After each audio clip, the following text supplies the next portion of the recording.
la adoración, eh, me tocó ver algo en el Espíritu que nunca lo había visto. El Señor nos dijo la semana pasada que entráramos, ¿cierto? Entonces el Señor me dijo, ahora me decía que hoy día nuestros ojos van a ser abiertos. Y aparte de entrar, me decía que nosotros de aquí en adelante íbamos a empezar a hacer las reuniones en el cielo, conforme a la palabra. La palabra dice que estamos sentados con Cristo.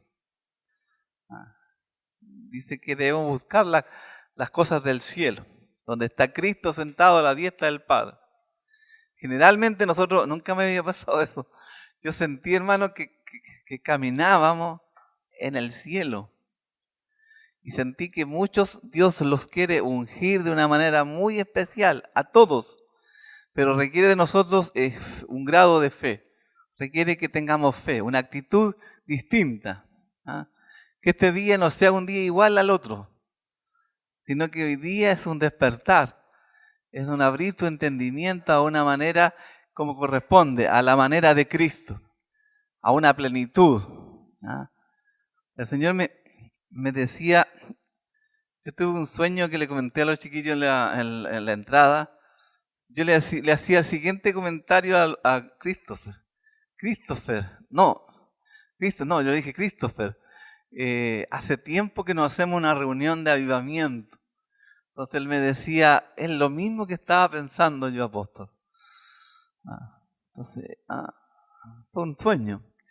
Y el Espíritu Santo me llevó a otra idea en el avivamiento de Toronto. Fue una ministra de otro país, a ver ese mover en Toronto. Y dice que Jesús se le aparece. Ella tuvo una experiencia. Vio una puerta muy grande. Y que de esa puerta, por el borde de esa puerta, salían unos rayos de luz. Increíble, unos rayos que ella los veía que realmente la impactaban. Y ella, antes de Jesús le habla y dice, tú me has tenido toda tu vida en una caja de fósforos. Tu vida ha sido una vida, buen ejemplo que le dio el Señor, ¿eh? Tú me has tenido toda tu vida en una caja de fósforos, pero yo no habito en una caja de fósforos. Y de repente se abren las puertas, le dice, yo habito en la gloria de mi Padre. Dice que pesca Jesús, pesca la cajita y la tira a la gloria y se hizo pedazos. Muchas veces nosotros queremos sostener a Cristo en la vida que tenemos, en una vida débil, en una vida llena de limitaciones, en una vida llena de conflictos, en una mente que va de un lado para otro, una vida totalmente inestable. Nunca podemos contener al Señor así, sino que tenemos que entrar adentro del Señor. Adentro, entrar a lo que le pasó al pueblo de Israel es que los israelitas caminaron 40 años en un desierto. Y ese trayecto era muy corto. Eran como 200 y tantos 200 kilómetros. Que se podrían demorar días. Demoraron 40 años y no entraron. Sino que entró la nueva generación. Entonces a veces nosotros llevamos años y años tratando de entrar. Y no podemos. Es porque queremos entrar con nuestra fuerza. Queremos entrar entendiendo, nos sentimos a veces dueños de la pelota y queremos que Cristo se debe creer a la manera que yo creo. Nosotros nunca vamos a lograr nada, ni cambios en nosotros profundos, ni cambios en nuestra familia. Jesucristo es mucho más de lo que nosotros pensamos. Amén. ¿Y por qué voy a entrar a hablarle del poder del Señor? porque en mi mente estaba viviendo algunas aflicciones que ni siquiera se las contaba a mi familia, pero el Señor es mi consolador.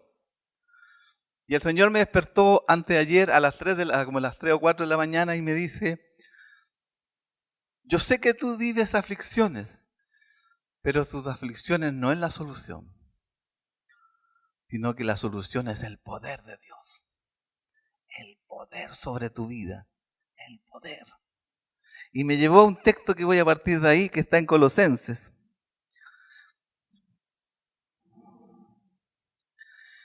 Lo que el Señor me dice que nosotros en esta última semana hemos estado poniendo el fundamento correcto sobre la iglesia, no solamente nuestra, sino que sobre la iglesia en el mundo.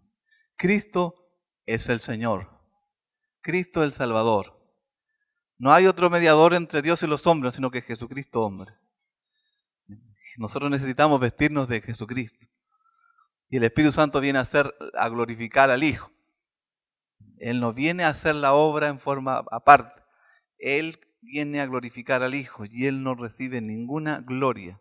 La gloria la recibe el Padre y el Hijo, porque Él está trabajando. Él va a recibir la gloria cuando se terminen los tiempos. Cuando todo se te ha entregado al Padre. Porque en Dios no hay diferencia. En ellos no hay envidia. Ellos tienen un trabajo, los tres trabajando, y ninguno se limita. Pero ellos ellos siempre guardan toda justicia. Porque cuando Jesús, el profeta, no lo quería bautizar, Juan, Jesús le dijo: es necesario que se cumpla toda justicia. Dios es un Dios justo. Él cumple toda justicia. No pasa sobre ninguno de los tres, no se limitan. Dice en Colosenses que el capítulo 1, versículo 29, para lo cual también trabajo luchando según la potencia de Él, la cual actúa poderosamente en mí. Ese texto estuvo como una hora en mi mente a las 3 o 4 de la madrugada. Y después vinieron otros textos, que voy a desarrollar algunos. El Señor me decía: el reino de Dios consiste en poder. Poder de Dios, poder. Inclusive necesitamos poder hasta para controlar nuestra mente. Poder de Dios. Entonces a veces nosotros nos cansamos de sentir emociones que nos agotan, situaciones que no podemos arreglar humanamente, pero Dios la puede hacer. Necesitamos la intervención del cielo en cada una de nuestras situaciones. Pero Dios es suficiente. Y es más que suficiente, es todopoderoso. Amén. Pero vamos a partir con el texto para no perder la secuencia que teníamos en el Colosenses capítulo 3, versículo 1 al 4. Dice: si pues habéis resucitado con Cristo, buscad las cosas de arriba donde está Cristo sentado a la diestra de Dios. Poned la mira en las cosas de arriba, no en las de la tierra, porque habéis muerto y vuestra vida está escondida con Cristo en Dios. Cuando Cristo, vuestra vida, se manifieste, entonces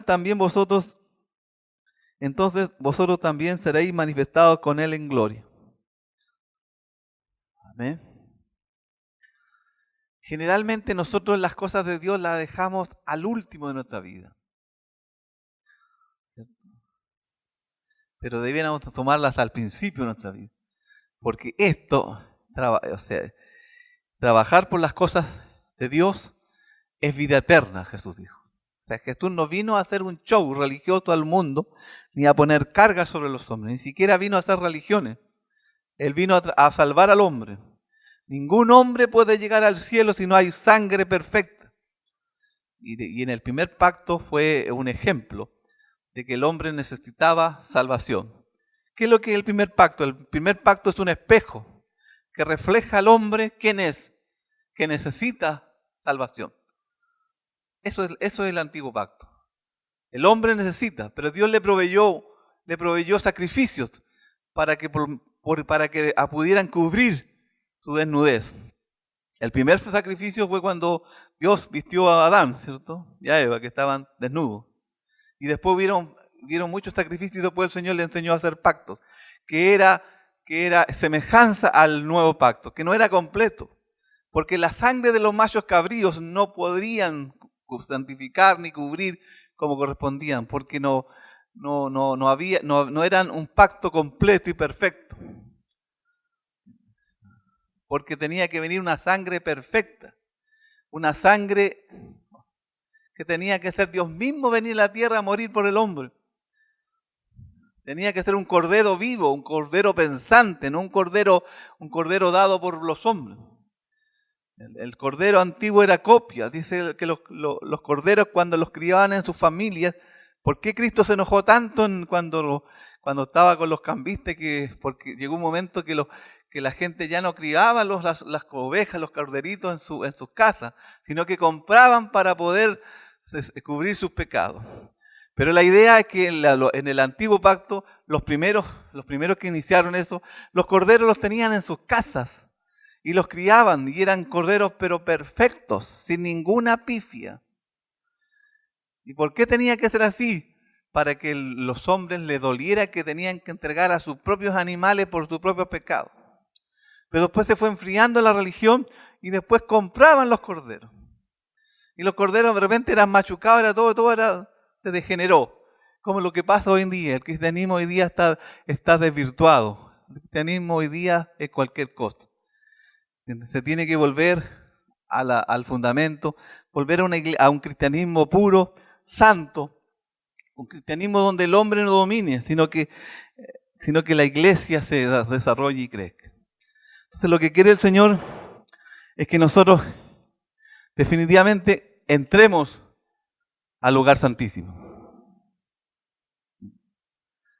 Y el lugar santísimo en hebreo lo explica. Dios le entregó una semejanza de templo que está dividido en tres partes: el lugar santísimo, el lugar santo y el atrio. Y solamente al lugar santísimo podía entrar el sacerdote una vez al año. Una vez al año. Y cuando entraba al lugar santísimo, el sumo sacerdote entraba con unas correitas y con unas campanitas. Y habían sacerdotes que morían en la presencia de Dios. Entonces, por eso que hay muchos ejemplos de los sacerdotes que entraban, y después salían, y algunos detalles. Pero en el nuevo pacto dice que se rasgó el velo de arriba hacia abajo. De arriba hacia abajo. Esto implica que la salvación viene del cielo. Jesucristo es el sumo sacerdote del nuevo pacto. Él entró una vez y para siempre al lugar santísimo de la presencia de Dios y dejó libre. Hay un error que se está cometiendo hoy día, que los cristianos hoy día como que tienen que hacer sacrificios para llegar a la presencia de Dios. Eso es un error. Tenemos libre acceso. No hay que hacer ni un sacrificio. El sacrificio ya fue hecho y perfecto. No hay ningún sacrificio que pueda hacer el hombre que satisfaga la justicia de Dios. Solo Jesucristo. Jesucristo es el Cordero. Por eso que Juan dijo: he aquí el Cordero de Dios que quita el pecado del mundo. Y eso lo dijo por revelación al profeta, porque el profeta no sabía bien todo lo que hablaba conforme a Cristo, y muchas cosas eran reveladas por el Espíritu Santo. Amén. Entonces lo que tenemos que aprender ahora es que nosotros, como leíamos, que está Cristo, buscad las cosas de arriba donde está Cristo sentado a la diestra, poned la mira en las cosas de arriba, no en la tierra, porque habéis muerto y vuestra vida está escondida con Cristo en Dios. Cuando Cristo vuestra vida se manifieste, entonces vosotros también seréis manifestados con Él en gloria. Entonces lo que tenemos que desde el sábado pasado y en este sábado es que estamos en Cristo. Cuando tú aceptas a Cristo como Señor y Salvador, como yo lo hice cuando el primer año en la universidad o el segundo año en la universidad, estaba estudiando ingeniería mecánica, yo no auditoría, después tú cambié a auditoría. Estaba estudiando ingeniería y acepté a Cristo como Señor. Yo le dije a mi compañero que yo era católico, pero no importa, me dijeron, pero acepta a Cristo, ¿crees en Cristo? Sí, yo quiero aceptarlo. Y hice la oración y acepté a Cristo como mi Señor y Salvador. Entonces, eso me hace, según la Escritura, me hace pasar de muerte a vida. Hemos nacido a una nueva, una nueva vida, dice el apóstol Juan. Entonces lo que tenemos que nosotros tenemos una nueva vida. Pero esa nueva vida te tiene que ir desarrollando con el conocimiento de la palabra. Necesitamos la palabra. Yo le voy a leer algunos trozos que hablan acerca de lo que nosotros somos en Cristo, de lo que tenemos en Cristo. Entonces aquí usted va a empezar a entender que usted no es cualquier cosa. Aquí la Escritura dice que usted, el apóstol Pedro dice que usted es rey y sacerdote del nuevo pacto. No hay un sacerdote nomás, son todos sacerdotes. Por eso que yo de repente tuve esa sensación que estábamos todos en la presencia del Señor. Y es una realidad, estamos todos en la presencia de Dios, pero nosotros, ¿por qué a veces nos sentimos poca cosa o débiles? Porque a lo mejor no están viniendo todos los hermanos, o nos sentimos débiles, o venimos con nuestros conflictos a sentarnos en una silla, a calentar la silla y de repente pararnos un rato y después irnos. Pero no se hace una realidad la presencia de Dios. La presencia de Dios está en Cristo. Cristo dice, vamos a leer que Cristo se sentó a la diestra del Padre y después Cristo nos sentó a la diestra del Padre. Dice que la iglesia está sentada a la diestra del Padre. ¿En qué? En Jesucristo. O sea, estamos en lugares celestiales. Entonces nosotros tenemos que leer, estudiar, qué significa estar en lugares celestiales. ¿Qué son los lugares celestiales? Para hacerlo más resumen, los lugares celestiales es la presencia de Dios. Usted está en la presencia de Dios, vive en la presencia de Dios. Porque Cristo hizo un pacto, murió y usted aceptó ese pacto. Aceptó esa sangre, ¿cierto? Por eso vamos a celebrar la Santa Cena. La Santa Cena, donde nosotros tomamos jugo de uva, que no debe ser vino, tiene que ser jugo nomás. Y el pan puede ser un pancito que sea sin levadura. El pan y el vino no se convierten ni en el cuerpo ni en la sangre de Cristo. Solamente son un testimonio. Hacerlo en memoria. Recordamos la obra expiatoria. Eso es lo correcto. Yo fui católico y pensaba que la hostia porque a mí me enseñaron eso, que se convertía el cuerpo de Cristo. Entonces yo cuando me convertí, cuando estaba en la iglesia cristiana, los hermanos, yo creía que el pan tenía algo, o la sangre, como que el vino como que me iba a quemar. Yo me imaginaba cualquier cosa. Y eso no es lo correcto. El vino no hace nada, o sea, el jugo de uva no hace nada. Y el pan no hace nada, no tiene nada especial. Solamente se hace en memoria. ¿Y por qué a mí me gusta de repente comer un buen pedazo de pan? Porque así tienen que entender que Cristo es el pan del cielo. Y eso lo comemos a través de la palabra de Dios. Porque nuestro espíritu no se alimenta con comida física, se alimenta con palabra espiritual. Amén. Eso es lo que tenemos que aprender nosotros. Por eso que a veces andamos débiles, porque necesitamos alimentarnos de Cristo, que está en su palabra. No es que no nos podemos comer a Cristo, porque seríamos carnívoros y estaríamos haciendo algo que no corresponde. Pero lo que quiere, cuando Jesús dijo, yo soy el pan del cielo, lo se refiere que Él en el principio era el verbo. Juan 1:1 dice que en el principio era el verbo y el verbo era Dios, y el verbo con Dios. Amén. Ya me estoy poniendo demasiado teológico, voy a tratar de bajar un poquito. Ya, entonces voy a leer algunos textos. En el 2, Colosenses 1,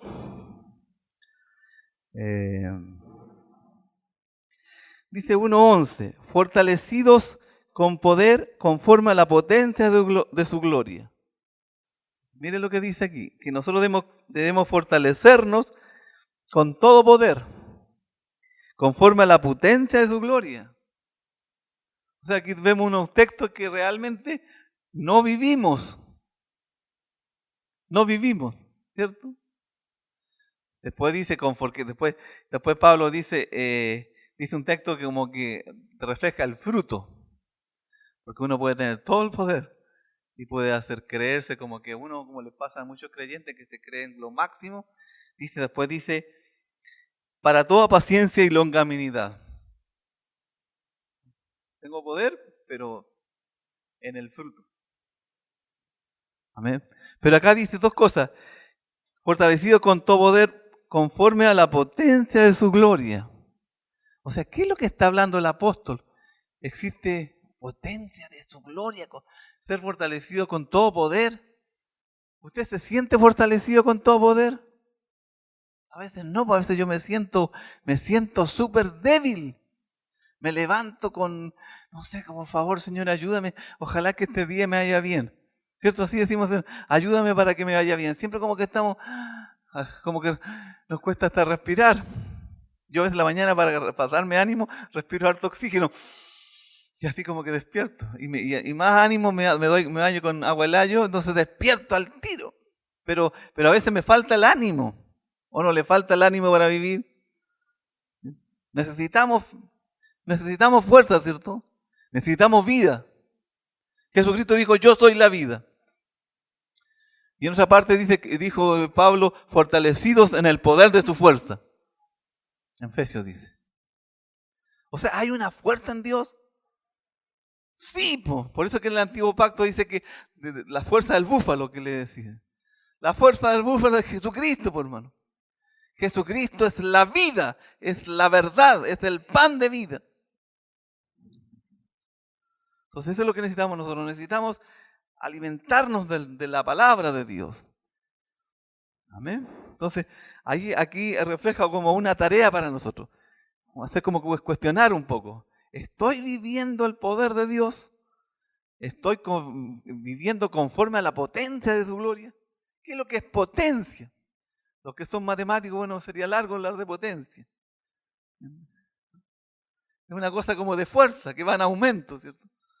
El otro día yo veía anteayer volví a ver esa cuestión que está en Viña, que transmite la luz, ¿cierto? A veces nosotros vemos a los que transmiten la luz, ¿cierto? Que son centrales eléctricas, ¿cierto? Que son chiquititas que hay en la comuna.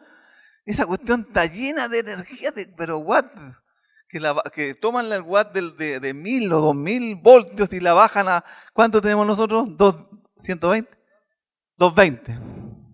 Los gringos 10 parece, 110. Nosotros 220. Bajan de ese nivel, lo disminuyen a... Y usted ve algunos que se disminuyen aquí como a 1,5 amperes. Se baja, va bajando el poder, la fuerza de eso. Amén. Entonces, ¿Dios tiene potencia? Sí. ¿Tiene poder? Sí, que es poderosísimo. Es tan poderoso el poder de Dios que creó los cielos y la tierra con su palabra. Después dice el 27. El 1.27 dice, el 1.27 dice, a quienes Dios quiso dar a conocer las riquezas de la gloria de este misterio entre los gentiles, que es Cristo en vosotros la esperanza de gloria. ¿Qué es Cristo la esperanza de gloria? O sea, dice que Cristo entre nosotros es la esperanza del mundo. Eso es lo que dice la Escritura. Pero usted camina en la vida real, ¿usted se siente la esperanza del mundo?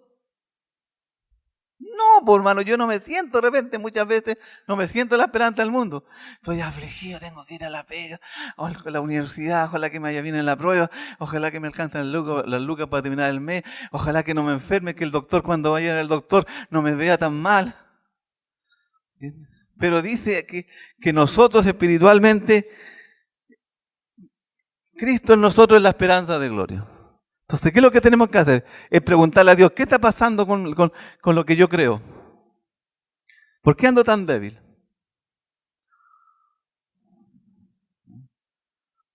¿Qué es lo que vemos en el futuro? ¿Qué es lo que ves tú en el futuro de tu vida?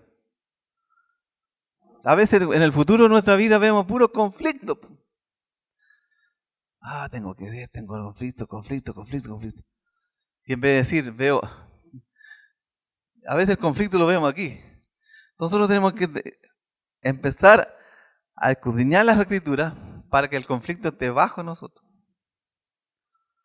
Ya.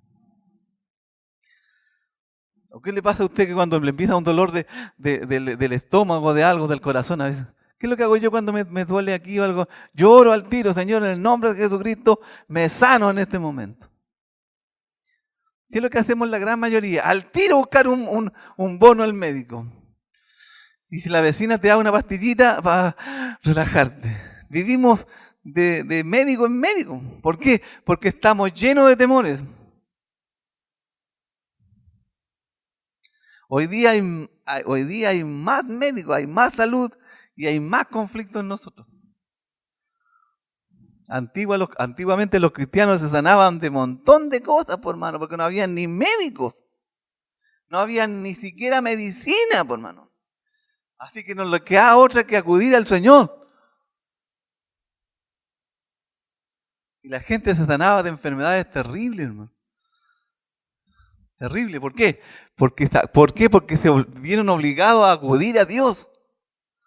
Para que Dios obrara milagros. Amén. ¿Usted cree que Dios es un Dios de milagros? La Escritura dice que Jesús es el mismo ayer y hoy y por los siglos. Si Jesús hizo milagros en la iglesia hoy día, ¿lo puede hacer ahora? ¿Por qué no lo hace? Por falta de conocimiento.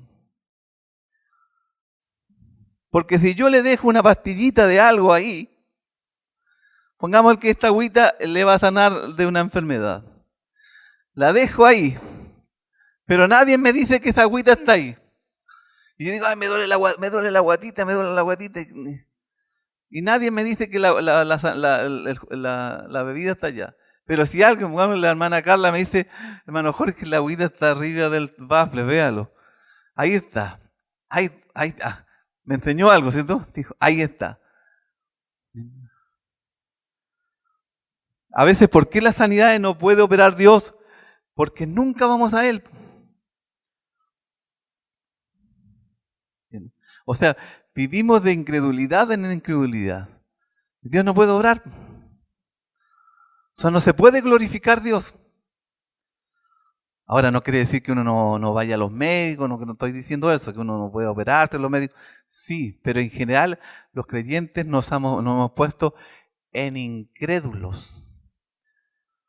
Y para que la sanidad, y para que los milagros, para que los watts o la potencia de Dios se manifiesten, necesito investigar.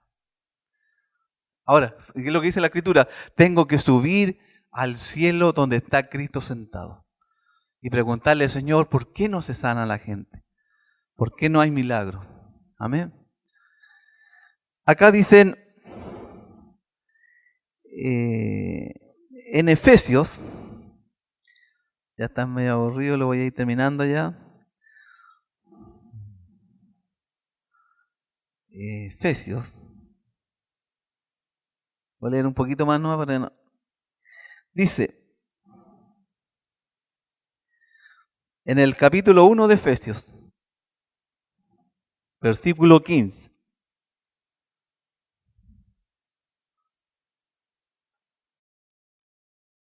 Aquí vamos a descubrir 3 cosas muy importantes que tenemos que estudiar y investigar.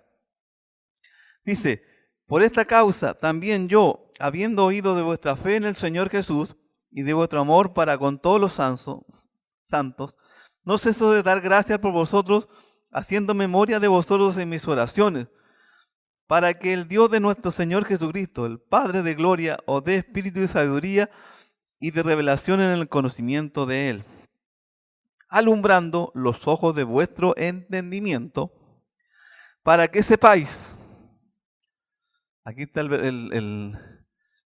de las cosas importantes, para que sepáis, ¿qué tengo que saber? ¿Por qué yo necesito el espíritu de sabiduría y de revelación en el conocimiento de Él?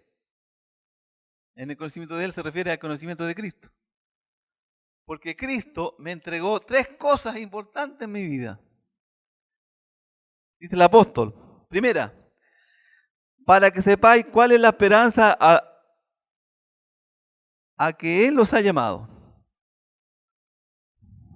Esta es la primera. ¿Jesucristo te ha llamado para algo? Sí. Primero te ha llamado para ser salvo. ¿Pero te ha llamado para algo más? Sí. ¿Y te puede llamar para algo más? ¿Y más y más? Sí, porque Él llama. A veces uno no escucha nada, pero tenemos que aprender a escuchar.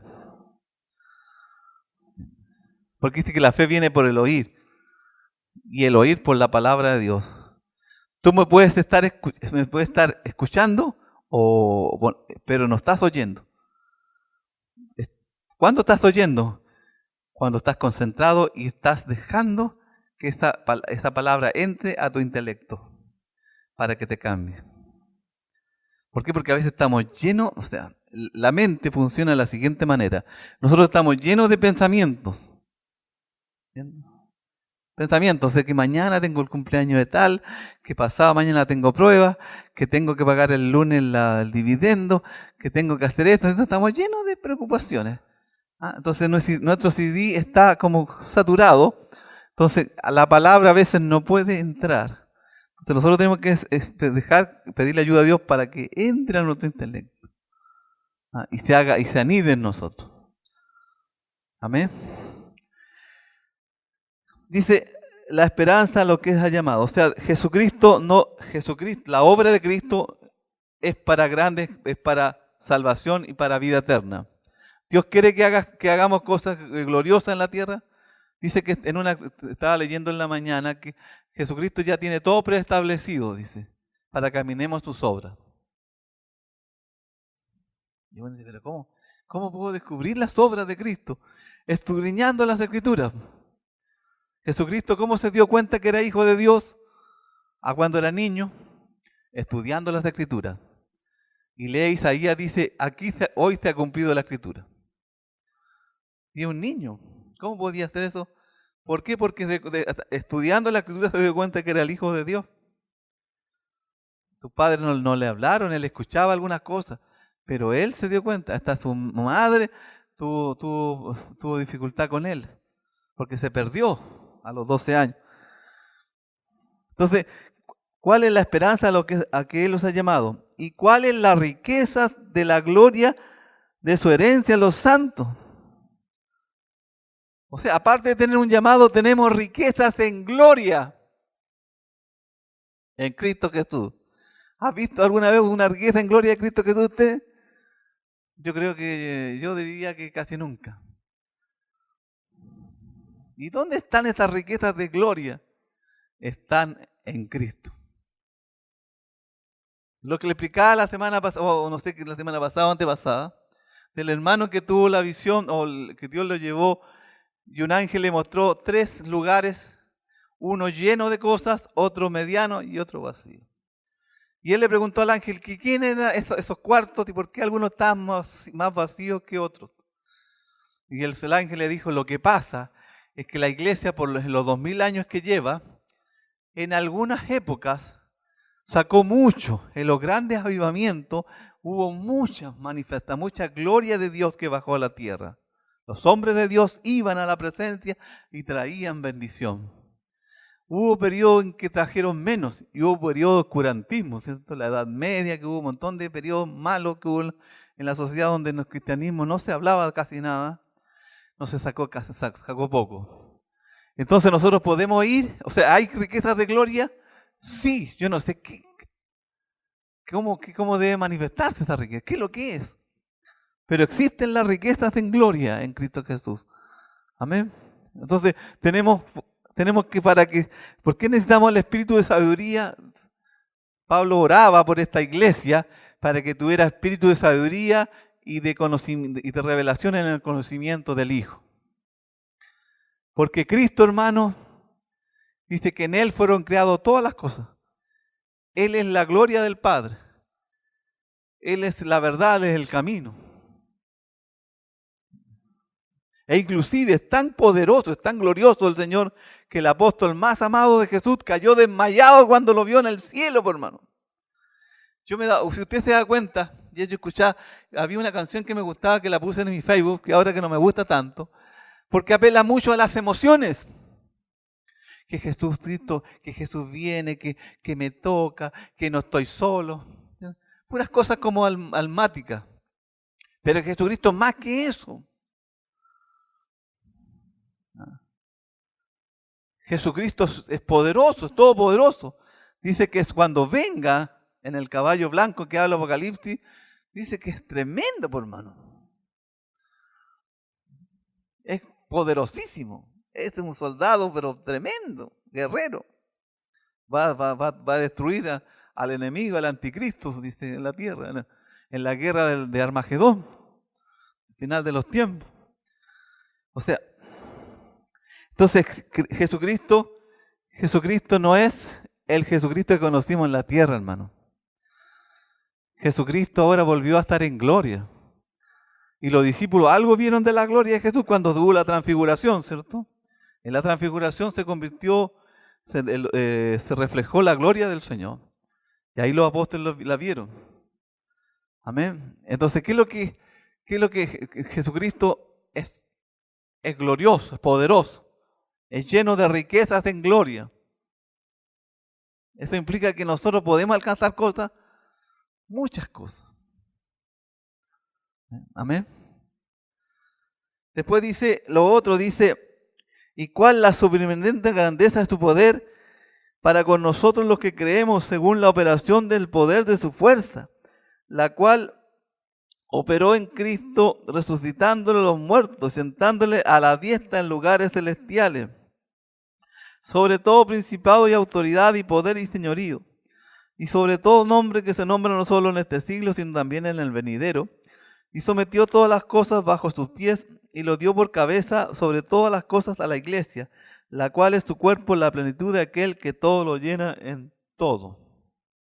Aquí dice varias cosas. La palabra supereminente, que a mí me cuesta pronunciar, también la vi en la Reina Valera de esta traducción en la Reina Valera de 1960, pero la traducción en la Reina Valera de 1959, y ahí dice extraordinario.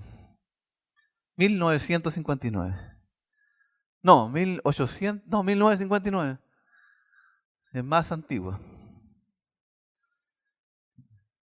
Esta traducción dice, la palabra supereminente la cambia por extraordinario. Dice que, y la cual la supereminente, y cual el, ¿cómo se dice? Extraordinario, la extraordinaria grandeza de su poder. O sea, Dios tiene un poder ilimitado para hacer cosas sobrepoderosas, para sanar enfermos a cada momento. Entonces, ¿cuál es el problema? Y después dice que lo dio por cabeza ¿a quién? A la iglesia, le entregó el poder a la iglesia, para que la iglesia de Jesucristo hiciera sanidades, milagros. Entonces, ¿qué necesitamos nosotros? Empezar a educarnos. Por eso que dice el apóstol, alumbrando los ojos de vuestro entendimiento, que ustedes puedan entender que Cristo es todopoderoso. Y para que Cristo, hermano, se manifieste poderosamente en nosotros, ¿qué es lo que implica eso? ¿Quiénes se van a convertir cuando nos vean a nosotros poderosamente? La familia, pues, hermano. Los hijos, los nietos.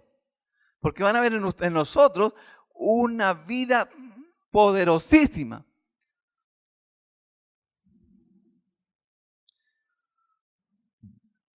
Imagínate que el hermano Walter, su vida es transformada por el poder de Dios. Y de repente el vecino de la esquina tiene un cáncer.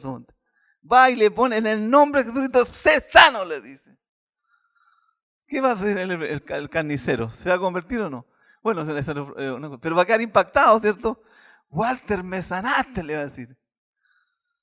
Y eso se va a escuchar en todos los barrios.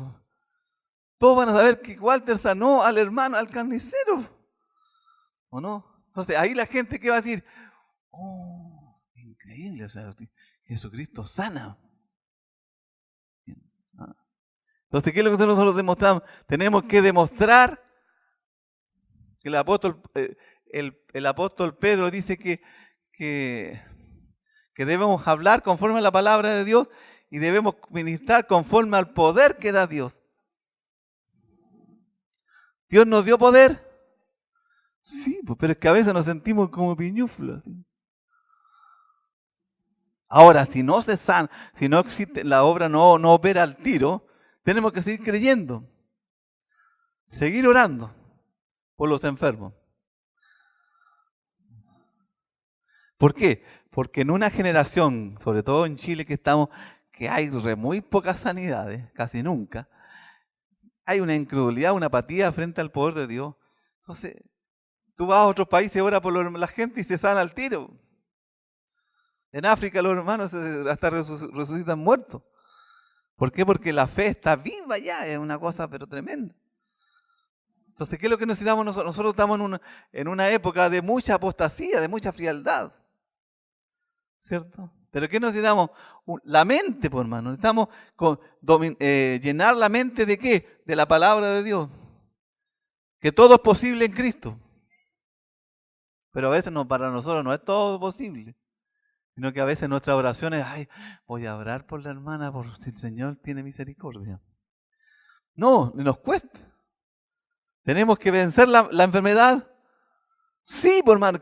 ¿La enfermedad qué es lo que es? Son enemigos de Cristo. La Escritura dice que las enfermedades son opresiones del maligno. No es para probar tu fe. No, son opresiones del maligno, lo dijo Jesucristo. Después si me preguntan, después buscamos un texto que dice textualmente eso. Pero Jesucristo vino para destruir las obras del diablo. Y Jesucristo cuando leyó Isaías, dice que vine a predicar el año agradable del Señor. A curar las heridas y ahí habla de la sanidad, de las heridas del ánimo, un montón de cosas, de tu corazón. Amén. Entonces Jesucristo no se quedó en el madero. No es un Cristo débil. No es un Cristo que me va a acompañar, que me va a tocar. No, pues si nosotros, eso no es el Evangelio.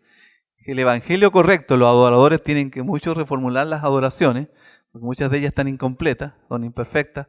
Son bonitas muchas, pero no están conformes a la palabra. Cristo es todopoderoso. Volviendo al ejemplo de la hermana que le dijo a la hermana que fue a este congreso en Toronto, le dijo el Señor, tú me llevas en una caja de fósforo. Y a veces nuestra vida es una caja de fósforo. Nos desesperamos por todo, me incluyo. Todos nos desesperamos. Se nos pierde algo, andamos gritando. Tenemos un dolor de guata y ya que nos vamos a morir. ¿Y a dónde está el cristianismo, el Cristo de gloria? ¿Dónde están las riquezas de gloria? ¿Usted cree que quiere ser un poema que el apóstol se quería lucir? Es palabra de Dios, dice. Y el apóstol lo escribió no estando... lo que pasa es que el apóstol Pablo era un gran apóstol, a lo mejor no tenía problemas económicos, a lo mejor vestía bien y tenía su auto, a lo mejor pero en esa época no había auto, pero que andaba, ¿no? Si uno ve las cartas, las dos cartas que leímos algo, que son se dice que la carta de Efesios es la más alta carta que ha escrito el Señor a través del apóstol. ¿Y sabes dónde la escribió Pablo? Las dos cartas esas en la cárcel, hermano.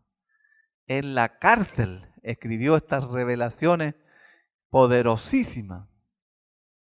Gracias al Señor que tomó a un Pablo. No se equivocó de haber levantado a Pablo.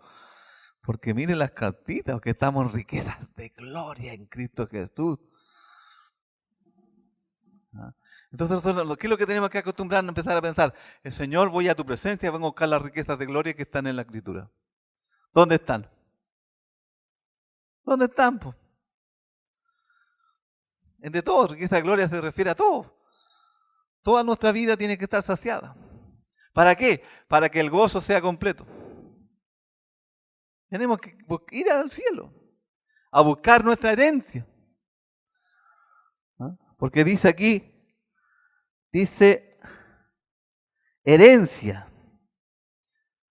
Herencia, por hermano. ¿Ah? ¿O no le suena la palabra herencia importante?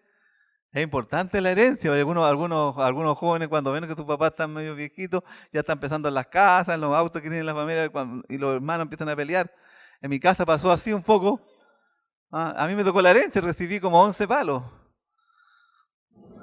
Algunos quedaron picados porque recibieron menos, no sé por qué ahí Pero aquí la herencia, hermano, la herencia del cielo, Dios nos dio la herencia del cielo. Entonces podemos tener una vida disfrutando del reino de los cielos. Por supuesto que sí. Entonces, ¿cuál es el problema? No somos Él el Señor, no es su palabra, somos nosotros. ¿Por qué? Porque hemos sido mal informados, mal enseñados. En sentido, no nos han dado la palabra correcta. Que en Cristo somos más que vencedores, que somos reyes, sacerdotes del nuevo pacto, que somos príncipes del Altísimo. Somos la novia del Cordero, dice. Y una palabra que el Señor le iluminó a mi esposa, dice en el 11:23, la cual es su cuerpo. ¿Quién es la cuerpo? La iglesia. La plenitud de aquel que todo lo llena en todo. Ese texto dice que el apóstol está diciendo que ¿dónde está más completo Dios? ¿Sabe dónde está más completo Dios? Cristo. En tu cuerpo. ¿Y cuál es el cuerpo? En usted, por hermano. Es que es difícil entender eso. Que Cristo es más pleno aquí en nosotros que en el cielo mismo. Con todos los ángeles que hay. O sea, que la iglesia. A ver, la Pati quiere decir algo con respecto a eso. No es que sea algo individual. La plenitud está en el cuerpo. Todos nosotros somos miembros del cuerpo de Cristo. Y cuando cada uno de nosotros cumpla su función, como dice la palabra, ahí se va a manifestar la plenitud de Cristo en el cuerpo. Por eso es tan importante que cada uno de nosotros nos desarrollemos lo que Dios nos ha dado, desarrollarlo. Porque el cuerpo se va a enriquecer. ¿Me entiendes? Ahí va a estar la plenitud de Cristo obrando en el cuerpo, porque Él es la cabeza. Amén.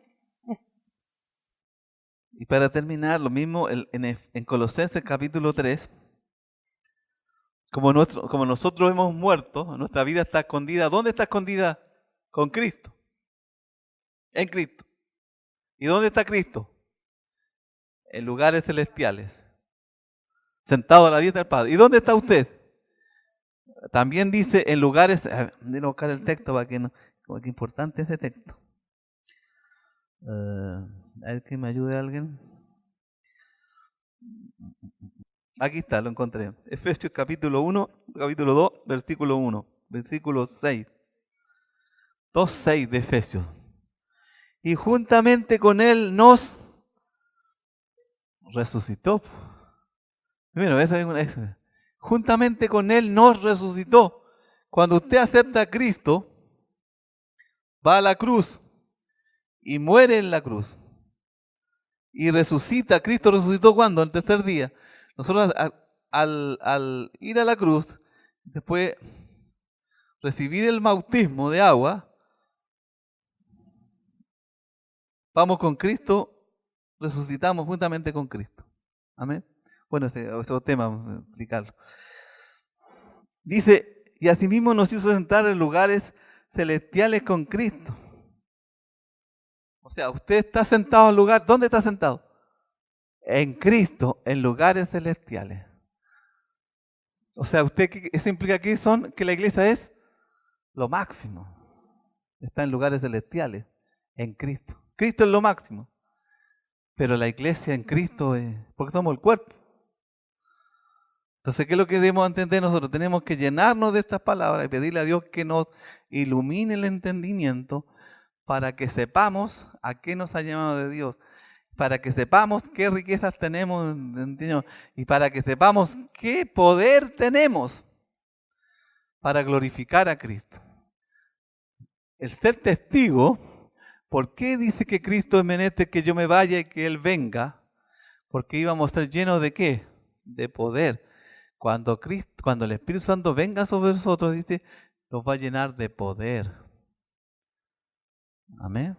Y terminando, es el mismo sueño que alguien me contó de afuera, que dice que estaba en una reunión y de repente él estaba hablando y la gente se empezó a caer y estaba Y es una persona que no está muy habituada a lo que es la unción. Dice que quedó así tocado por lo que pasó. El poder de Dios se manifestó. Entonces el poder de Dios se puede manifestar. Sí, pero ¿qué necesitamos? Ir a Cristo. Porque si vamos al cielo y estamos con Él, Señor, mira, estoy desnudo. Señor, necesito fuerza. Señor, necesito palabra. Señor, tengo necesidades personales. Señor, preguntarle al Señor y después ir al Padre y pedírselo en el nombre de Jesús. Padre, estoy a la diestra tuyo, pero tengo que pedirte a ti en el nombre de mi Señor Jesús. Porque a veces nuestra vida necesita un milagro. Necesitamos un milagro. Necesitamos entrar al mover de milagro. Necesitamos entrar a la teología de milagro, a la teología del poder de Dios, a la palabra de fuego. Porque el reino no consiste en palabras, sino que en demostración del poder. Y el poder no se logra, a lo mejor por ahora en nosotros, en un día. Nos va a costar, pero va a empezar a ocurrir. Va a empezar a ocurrir. O sea, ¿el Señor quiere manifestar su poder? ¿El Señor quiere hacer reunión de avivamiento? Sí, el Señor nos está tocando, nos quiere dar más. ¿Por qué no habla en sueños y en visiones? Dice que el Espíritu Santo nos dará sueños y visiones. ¿Está dando sueños y visiones a alguno? Sí. O sea, Dios es todopoderoso. Es todopoderoso. Amén. Así que yo los animo a que estudiemos. Estudiemos para entrar en esto. Pero hay que tener cuidado. El entrar a esto, tienes que preocuparte del fruto. Es para toda paciencia y longanimidad. No es para sentirse al lado, yo hoy día tengo más dones, tengo más poder, entonces el hermano que está sentado, no, soy más que él. No, somos todos iguales. El único que se haciendo se está glorificando al Hijo. Eso es lo que nos ocurre hoy día. Que hay liderazgos, hay iglesias que se sienten mejor que otras. No hay ninguna mejor que otra. Somos todas las iglesias del Señor. Y el que tiene algo más solamente debe darlo por gracia. No imponer, sino que por gracia. Entonces, ¿nosotros somos una iglesia de avivamiento? Sí, pero no nos reflejamos porque no hemos tomado eso. Y lo que no proviene de fe es pecado. Por eso es que no hay crecimiento, porque tenemos que movernos conforme a lo que somos. Una iglesia de poder, una iglesia de adoración, una iglesia de fuego del cielo. Y de los 19 años que me convertí, yo he sido un amante del Espíritu Santo y ya tengo 55 años y es el tiempo que haya milagros sobre Chile. Sobrenaturales. Sobrenaturales. ¿Para qué? Para convertirnos nosotros mismos también y para que nuestras familias se conviertan. Porque el poder de Dios no solamente es para sanidad, sino que el poder de Dios para convencer de pecado. ¿Nuestros hijos tienen que ser convencidos de pecado? ¿Nuestra familia? Sí. Porque tenemos que ir a la realidad de Dios. Sin Dios no tendremos vida eterna. Sin Dios iremos al infierno. Eso es lo que dice la Escritura. Necesitamos a Cristo. Por eso que dice porque de tal manera amó Dios al mundo. Necesitamos acudir a Cristo. Porque de esta vida hay otra cosa. Y tenemos que entrar toda la vida eterna. Amén. Padre, te doy gracias, Señor, por tu palabra. Gracias por haber ministrado, Señor. Que esta palabra, Señor, fluya poderosamente, Señor. Que el poder tuyo, Señor, se crezca en nosotros. Que el conocimiento de tu voluntad, el conocimiento de Cristo sea completo en nosotros. Danos hambre por tu palabra, Señor, para escudriñar a Cristo, para crecer en Cristo, para entender Cristo, para que la mente de Cristo, como dice Pablo, se desarrolle en nosotros. Porque tenemos, Señor, que convertirnos nosotros y todo el mundo tiene que volverse a ti, Señor. Gracias por este día, Señor, en el nombre de Jesús. Amén.